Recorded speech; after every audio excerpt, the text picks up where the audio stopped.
RKB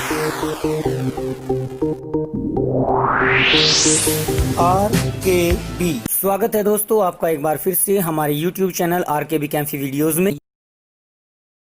NCERT book के परमाणु संरचना चैप्टर कक्षा 11 का जो हम लेकर चले हुए हैं उसमें हमने आपके सामने 52 क्वेश्चन तक प्रस्तुत कर दिए हैं। तो आज हम आपके लिए जो अगला क्वेश्चन लेकर आए हैं वो है क्वेश्चन नंबर 53।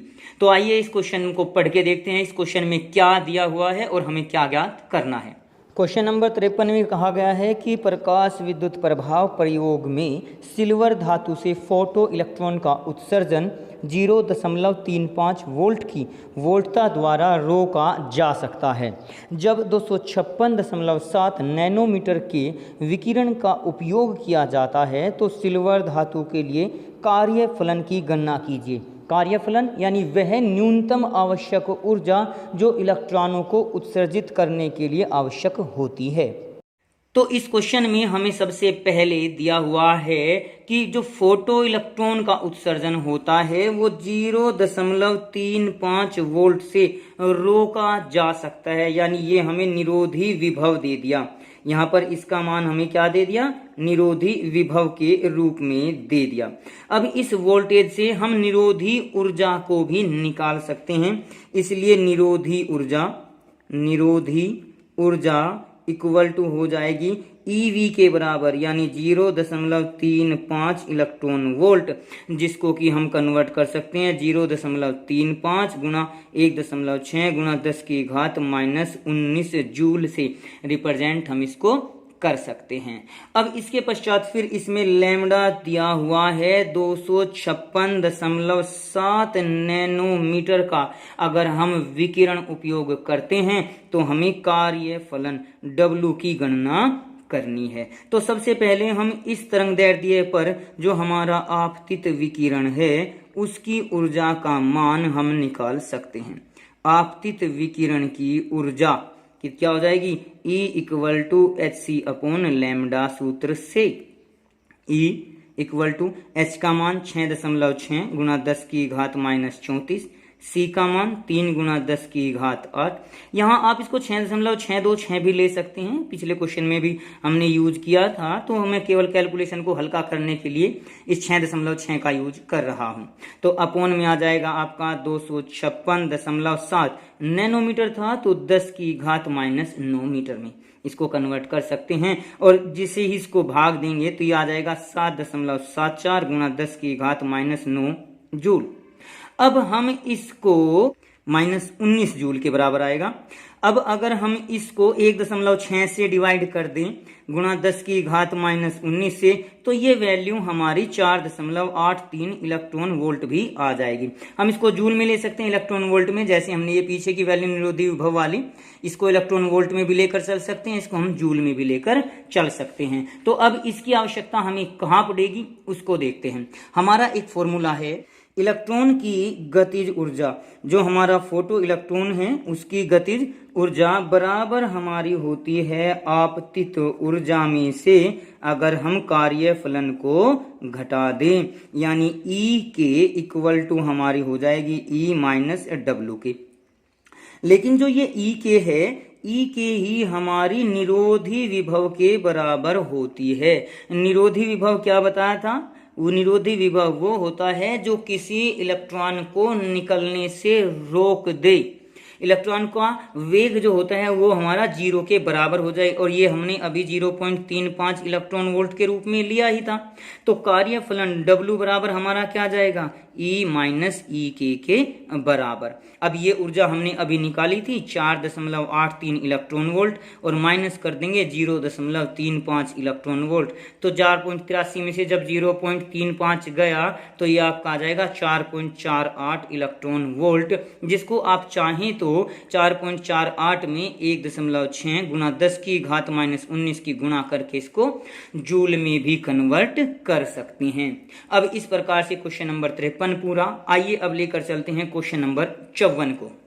क्वेश्चन नंबर 54 में दिया है कि यदि 150 पिकोमीटर तरंगदैर्ध्य का फोटॉन एक परमाणु से टकराता है और इसके अंदर बंधा हुआ इलेक्ट्रॉन 1.5 गुणा 10⁻7 मीटर प्रति सेकंड वेग से बाहर निकल जाता है तो उस ऊर्जा की गणना कीजिए जिससे यह नाभिक से बंधा हुआ है। यानी इलेक्ट्रॉन को निकालने के लिए, उस ऊर्जा को तोड़ने के लिए जितनी ऊर्जा चाहिए उसे हम फलन, कार्य फलन के नाम से प्रदर्शित करते हैं। तो वहाँ पर हमें कार्य फलन ज्ञात करना है। क्वेश्चन नंबर 54 में आपको तरंग दैर्ध्य दिया लैम्डा इक्वल टू दी हुई है 150 पिकोमीटर। पी को 10⁻⁻12 को हम पीको बोलते हैं। अब ये आपका -12 जो है हमने वो मीटर में कन्वर्ट कर दिया। तो अब सबसे पहले चूंकि ये आपतित तरंग दैर्ध्य है, इस तरंग दैर्ध्य का फोटोन परमाणु से टकराता है तो इससे हम आपतित ऊर्जा का मान निकाल सकते हैं। आपतित ऊर्जा E=hc/λ। अब इसमें कहा था कि जब ये तरंग दैर्ध्य टकराती है तो जैसे परमाणु के ऊपर ये तरंग दैर्ध्य टकराई तो आने वाला किरणें, आने वाला विकिरण प्रकाश को हम निकाल सकते हैं।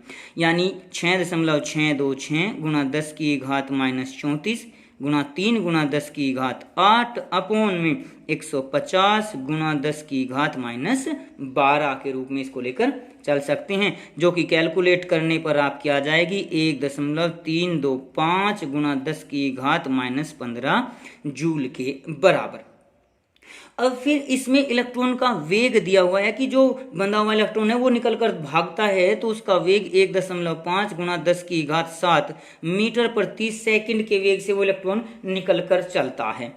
अब इसने फिर क्वेश्चन में कहा है कि वह ऊर्जा ज्ञात कीजिए जिसके द्वारा नाभिक से इलेक्ट्रॉन बंधा हुआ है। यानी इलेक्ट्रॉन को निकालने के लिए जो आवश्यक ऊर्जा है जिसको कि हम कार्य फलन कहते हैं वो हमें ज्ञात करनी है। तो पहले यहाँ पर उत्सर्जित इलेक्ट्रॉन की गतिज ऊर्जा E का मान निकाल सकते हैं 1/2 mv² से। 1/2 m का मान 9.1 गुणा 10⁻31 और v का मान हमारा ये आ गया तो वर्ग करने पर 2.25 गुणा 10⁻14 लिया जा सकता है। और जैसे हम इसको कैलकुलेट करेंगे तो ये वैल्यू हमारी आ जाएगी 1.025 गुणा 10⁻16 जूल के बराबर। तो अब यहाँ पर कार्य फलन का फॉर्मूला W बराबर आपतित ऊर्जा जो हमारी होती है यानी E, उसमें से हम घटा देंगे गतिज ऊर्जा को यानी EK को घटा देंगे।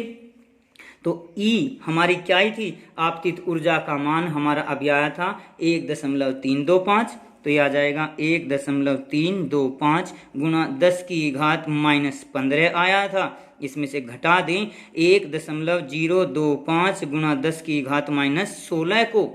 अब यहाँ एक बात देखेंगे, यहाँ पर 1.325 गुणा 10⁻15 है, इसको भी 10⁻15 में तो 0.1025 गुणा 10⁻15 में बदल दिया। अब घटाने के बाद यह आ जाएगा 1.2225 गुणा 10⁻15 जूल के बराबर।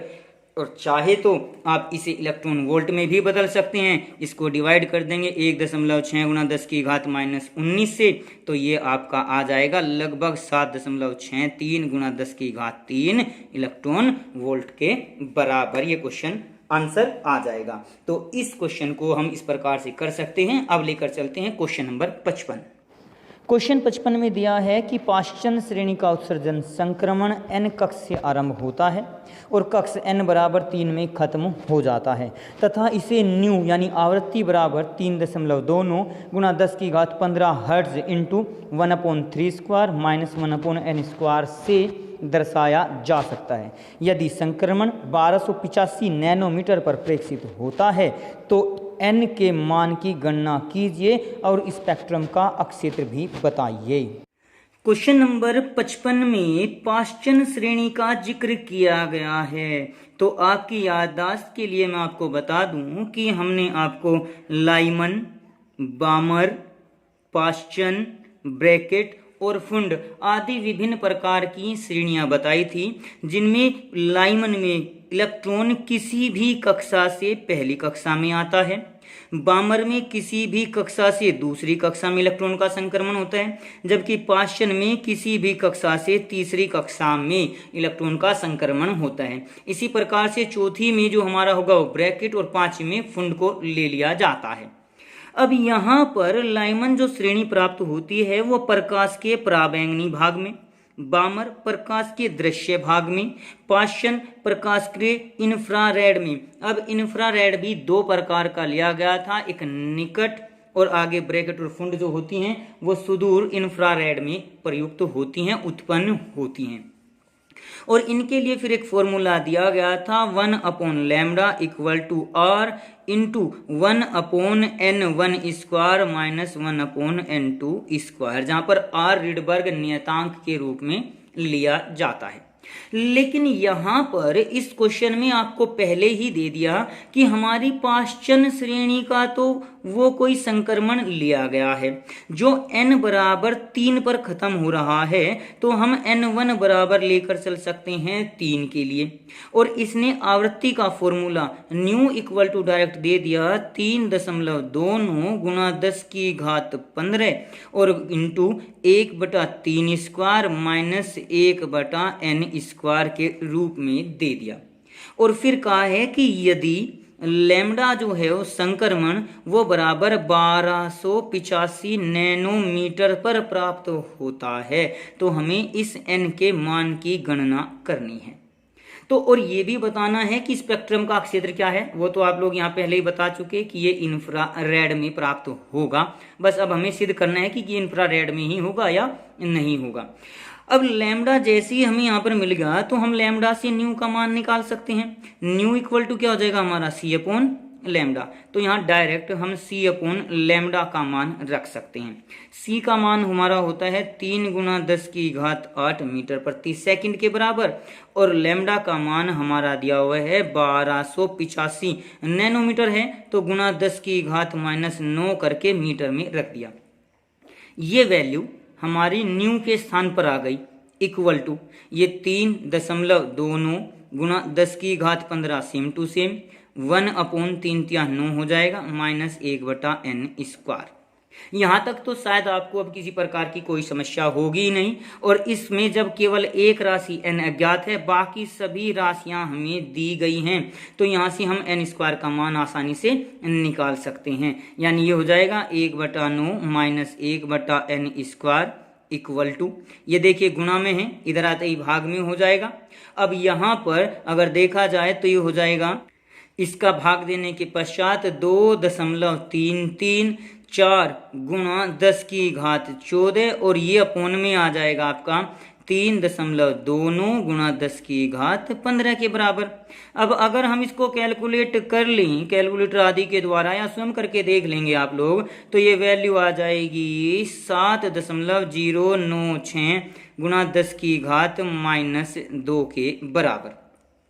अब इसके पश्चात जब हम 1/n स्क्वायर का मान निकालेंगे तो इसको माइनस का दूसरी तरफ ले जाइए, ये इधर आके घट जाएगा, यानी 1/n स्क्वायर इक्वल टू हो जाएगा 1/9 माइनस 7.096 गुणा 10⁻⁻2। और इसको कैलकुलेट करें लघुत्तम वगैरह लेकर, तो यहाँ पर 1/n स्क्वायर बराबर आ जाएगा 963 और 10 माइनस करके तो 0.63 वगैरह वगैरह आ जाएगा। और ये आंसर आ जाएगा 0.04015 के बराबर। अब यहाँ से हमें n स्क्वायर की वैल्यू निकालनी है, तो 1 के बटे में ले जाएंगे 0.04015 ये हो जाएगा। और इसको भाग करने के बाद ये आ जाएगा 24.9, जिसको हम लगभग 25 लिख सकते हैं अपनी सुविधा के अनुसार, क्योंकि ये n स्क्वायर है तो अब 25 का वर्गमूल हम आसानी से कर सकते हैं। तो n बराबर कितना आ जाएगा 5 आ जाएगा। तो इसके आधार पर हम कह सकते हैं कि जो इलेक्ट्रॉन का संक्रमण है वो हमारा n इक्वल टू 5 से n इक्वल टू 3 में हो रहा है, और इसके लिए ही उस लैम्डा का मान 1285 नैनोमीटर के बराबर आया है। और यह पहले ही बता चुके हैं कि जो इस 1285 नैनोमीटर का विकिरण क्षेत्र होता है वो इंफ्रारेड निकट अवरक्त अक्षेत्र होता है। तो इस प्रकार से हमने इस क्वेश्चन नंबर 55 को कंप्लीट कर दिया। तो आज की वीडियो में हमने आपको 3 क्वेश्चन नंबर 53, 54 और 55 कराए हैं। इससे आगे के क्वेश्चन हम आपको अगली वीडियो में प्रस्तुत करेंगे, क्वेश्चन नंबर 56, और उससे आगे वैसे क्वेश्चन आपके हल्के छोटे आते हुए चले जाएंगे। अगली वीडियो में हम आपको कुछ ज़्यादा क्वेश्चन भी प्रस्तुत करेंगे, लेकिन एक वीडियो हम ज़्यादा लंबी इसलिए नहीं बनाते ताकि आपको भी बोरियत महसूस न हो एक वीडियो से। आप इस वीडियो को देखिए, उसके बाद अगली वीडियो को देखें। तो आज की वीडियो के लिए आपका फिर से धन्यवाद। आज की वीडियो में बस इतना ही। अगली वीडियो प्राप्त करने के लिए हमारे चैनल को सब्सक्राइब करें, वीडियो को लाइक करें, और अगर वीडियो अच्छी लगे तो कमेंट्स करें और दोस्तों को भी शेयर करें।